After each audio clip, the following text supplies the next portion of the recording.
जय श्री कृष्णा। राधे राधे। आषाढ़ शुक्ल एकादशी से लेकर कार्तिक शुक्ल एकादशी तक के जो 4 महीने होते हैं उन्हें चातुर्मास कहा जाता है। इन महीनों में श्री विष्णु योग निद्रा में चले जाते हैं, जिससे इस समय को तपस्या व साधना के लिए शुभ माना जाते हैं। और विवाह करना, गृह प्रवेश करना, मुंडन करना, ये सब काम वर्जित माने जाते हैं। इन 4 महीनों में ये काम नहीं करने चाहिए। इसमें जो पहला महीना आता है, 4 महीने को जो बोलते हैं चातुर्मास, तो उसमें जो पहला महीना आएगा उसको श्रावण का मास कहा जाता है। और जिसको भगवान शिव को बहुत ही ये महीना बहुत ही प्रिय है। इस महीने में शिवलिंग पर जल चढ़ाना, बेलपत्र, धतूरा चढ़ाना और शिव जी की आराधना करना बहुत ही शुभ माना जाता है। ये श्रावण मास का जो महीना है ये 11 तारीख से स्टार्ट हो जाएगा। 10 तारीख को इस पूर्णमासी है।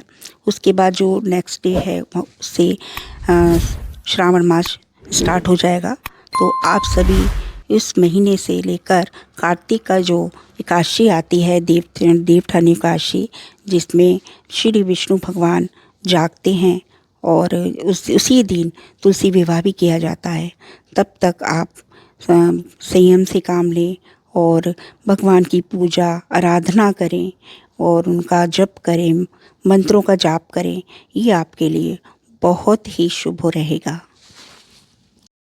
अगर आप श्रावण मास में शिव सहस्त्र नाम, रुद्राभिषेक, पार्थिव शिवलिंग पूजन ये सब करते हैं तो आपको भोलेनाथ की कृपा प्राप्त होगी। और इसका जो व्रत करते हैं तो उसका जो भी पूजन करते हैं उसका अक्षय पुण्य फल आपको अवश्य मिलेगा। अब चातुर्मास का जो दूसरा महीना होता है उसको भाद्रपद कहते हैं, जिस पे भगवान श्री कृष्ण गणेश जी की पूजा का विशेष महत्व होता है। इस महीने में श्री कृष्ण जन्माष्टमी भी होती है और गणेश चतुर्थी भी जो है बहुत ही धूमधाम से मनाते हैं। श्री कृष्ण के जन्मोत्सव पर मथुरा वृंदावन में विशेष पूजा अनुष्ठान होते हैं। तो ये जो दूसरा महीना है ये कृष्ण और गणेश को समर्पित होता है। उसके बाद आता है इसी मास में तृतीय महीना, जिसको अश्विनी मास कहा जाता है। इसके अंदर माँ दुर्गा की उपासना करते हैं और इस महीने में शारदीय नवरात्रि का प्रारंभ हो जाता है। माँ दुर्गा के 9 रूपों की पूजा की जाती है। भक्तजनों को 9 दिन तक उपवास रखकर कलश स्थापना करते हैं और शक्ति की उपासना में लीन रहते हैं। दशमी को व्रत का पारायण कर दशहरा का पर्व मनाते हैं। कार्तिक मास चातुर्मास का अंतिम और सबसे पुण्यदायी महीना माना जाता है। देवठानी एकादशी को भगवान विष्णु योग निद्रा से जागते हैं और इसी दिन से शुभ कार्यों की शुरुआत भी हो जाती है। आप जब तुलसी विवाह होता है, जिस दिन देवठानी एकादशी होती है, उसी दिन से घर में जो भी शुभ कार्य रुके होते हैं वो सब करना शुरू हो जाते हैं।